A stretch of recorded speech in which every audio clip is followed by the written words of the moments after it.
Hello everyone, welcome to my channel. आज हम करेंगे चैप्टर 11 अलजेब्रा का एक्सरसाइज 11.4 से क्वेश्चन नंबर 1। तो चलिए शुरू करते हैं। क्वेश्चन है answer the following. A part है take Sarita's present age to be y years। First part what will be her age 5 years from now. हम इस क्वेश्चन को पहले एक एग्जाम्पल से समझ लेते हैं। एग्जाम्पल क्या है कि जैसे हम आपके प्रेजेंट एज से इस क्वेश्चन को समझते हैं। प्रेजेंट एज का मतलब होता है जो एज आपकी अभी है। अभी आप लोग क्लास 6 में है तो मैक्सिमम बच्चे 11 इयर्स के ही होंगे। तो अगर आपसे मैं पूछूं कि 5 इयर्स फ्रॉम नाउ मतलब 5 साल बाद आपकी एज कितनी हो जाएगी, तो आप क्या कहेंगे?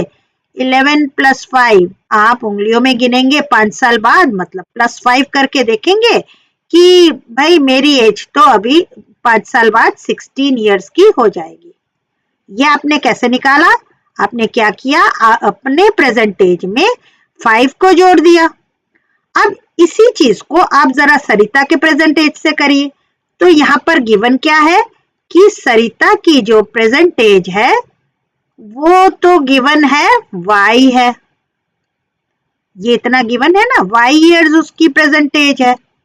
तो अब आपसे पूछा जा रहा है what will be her age 5 years from now.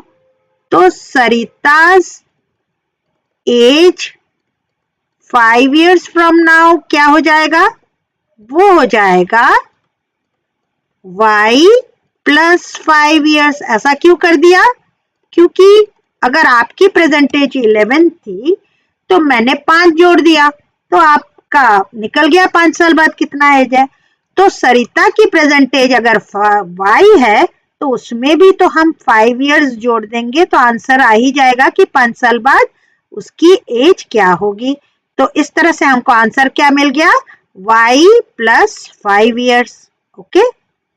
अब what was her age 3 years back. Back मतलब 3 साल पहले। अगर मैंने पूछा आपसे कि आप बताइए आपकी एज कितनी थी 3 साल पहले, तो आप 11 - 3 इयर्स करेंगे। तो 11 - 3 किया मतलब आपने अपने प्रेजेंट एज में 3 इयर्स घटा दिया। तो in the same way Sarita's age 3 years back is equal to उसकी जो प्रेजेंट एज है वो है y, उसमें से 3 साल घटा दीजिए मतलब y - 3 इयर्स। ये हो गया उसका एज जो कि 3 साल पहले था। आप इसी तरह से लिखेंगे। ओके, चलिए नेक्स्ट पार्ट कर लेते हैं। नेक्स्ट पार्ट है third part. Sarita's grandfather is 6 times her age. Her मतलब कौन? सरिता की age. What is the age of her grandfather. अब उनके ग्रैंडफादर की एज कितनी है? सरिता की एज कितनी गिवन है? y इयर्स है ना। तो सरिता के ग्रैंडफादर जो है उनसे तो बड़े ही है, बहुत बड़े हैं। कितने बड़े हैं?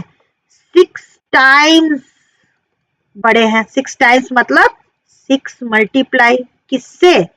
Multiplied by Sarita's present age. Sarita की प्रेजेंट एज क्या है? y है। तो क्या हो गया? 6y is grandfathers as. तो क्या लिखेंगे आप? Sarita's grandfather's age is equal to 6 × y years. क्यों किया हमने? क्योंकि सरिता की एज y है, वो 6 टाइम्स उनकी एज है। 6 टाइम्स मतलब 6 × आंसर हो गया 6y इयर्स। ओके। अब फोर्थ पार्ट है grand mother is 2 years younger than grandfather. जो उनकी ग्रैंड मदर है ना, मतलब दादी जी, वो ग्रैंडफादर से, दादाजी से 2 साल यंग है, कम है। ठीक है। तो 2 साल कम होने का मतलब क्या? अगर मान लो सरिता की एज, हम ये एग्जाम्पल ले रहे हैं, सरिता की एज मान लो 10 इयर्स रही होगी, तो उनके दादाजी की एज कितनी हो गई? 6 × 10 मतलब 60 इयर्स। यही कहने का मतलब है। अब उनकी दादी जो है इनसे 2 साल छोटी हैं। 2 साल छोटी कैसे निकाला हमने? 60 माइनस 2 कर देंगे तो 2 साल छोटी हो गई ना, 58 ईयर्स हो गई। तो मतलब हमने -2 किया, किससे? दादाजी के एज से। अब सरिता के एज से नहीं मतलब हमें, क्योंकि सरिता के एज से हमने ग्रैंडफादर निकाल लिया, ग्रैंडफादर के एज से अब हमें दादी का एज निकालना है। तो दादाजी की एज कितनी है? दादाजी की एज तो है 6y ईयर्स, ये तो हमने निकाला है ना दादाजी की age. Grandfather's age is equal to कितना है? 6y ईयर्स है। तो ग्रैंड मदर्स एज कितनी हो गई? Grandmother's age is equal to 6y minus 2 years. Okay, आपको इस तरह से लिखकर दिखाना होगा। ओके, चलिए अब नेक्स्ट पार्ट कर लेते हैं। नेक्स्ट पार्ट है Sarita's father's age is 5 years more than 3 times Sarita's age. What is her father's age? अब उन सरिता के पापा की एज कितनी है ये पूछा जा रहा है कि सरिता's फादर्स एज पूछा जा रहा है यहाँ पे, लेकिन बहुत कुछ गिवन है। क्या क्या?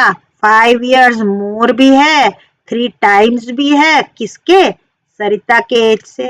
तो जरा पीछे से चलते हैं, सरिता के एज से 3 टाइम्स, तो ठीक है 3 टाइम्स कर देते हैं। 3 टाइम्स ऑफ सरिता's एज क्या हो गया? 3 into y, है ना?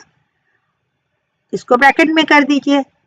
अब 5 years more than 3 times Sarita's age, Sarita के एज से 3 टाइम्स हो गया, ये नहीं यहाँ पे खत्म हुआ। अब इससे भी 5 साल और बड़े, बड़े मतलब एज बढ़ रही है, मतलब ऐड ही तो हो रहा है ना। कितना ऐड होगा? +5, 3 टाइम। अब जरा आप पढ़िए इसको, 5 years more, 5 years more कर दिया हमने, मोर मतलब +5 कर दिया, किससे? Then 3 times Sarita's age, 3 times Sarita's age। तो ये क्या बन गया?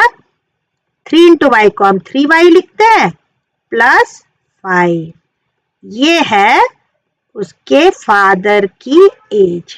तो अगर जैसे हम एग्जांपल ले रहे थे ना कि सरिता की एज अगर y इज इक्वल टू मान लो 10 ईयर्स था, सरिता की एज अगर 10 ईयर थी, तो उसके पापा की एज कितनी हो गई?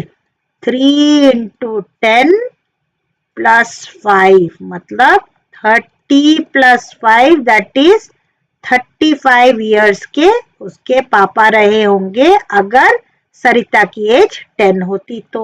अब y तो कुछ भी हो सकता है, उस हिसाब से आपका आंसर बदल जाएगा। तो इस तरह से आप तोड़ तोड़ के क्वेश्चन को आंसर तब निकालेंगे जब पूरी तरह हम इस चीज को समझ जाए। आप आराम से इसको सोचिएगा कि कैसे हमको लिखना है।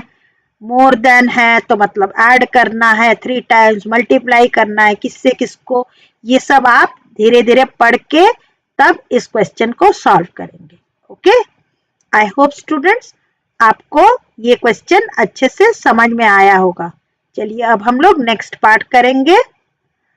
ओके, तो नेक्स्ट पार्ट के लिए आप मेरा नेक्स्ट वीडियो देखिएगा। इस क्वेश्चन में अगर आपको कुछ पूछना है तो आप कमेंट्स में जरूर पूछिए, और मेरे चैनल को सब्सक्राइब नहीं किया है तो चैनल को सब्सक्राइब भी कर लीजिए, लाइक कीजिए, शेयर कीजिए, और नेक्स्ट पार्ट के लिए देखते रहिए मेरा चैनल। तब तक के लिए गुड बाय स्टूडेंट्स।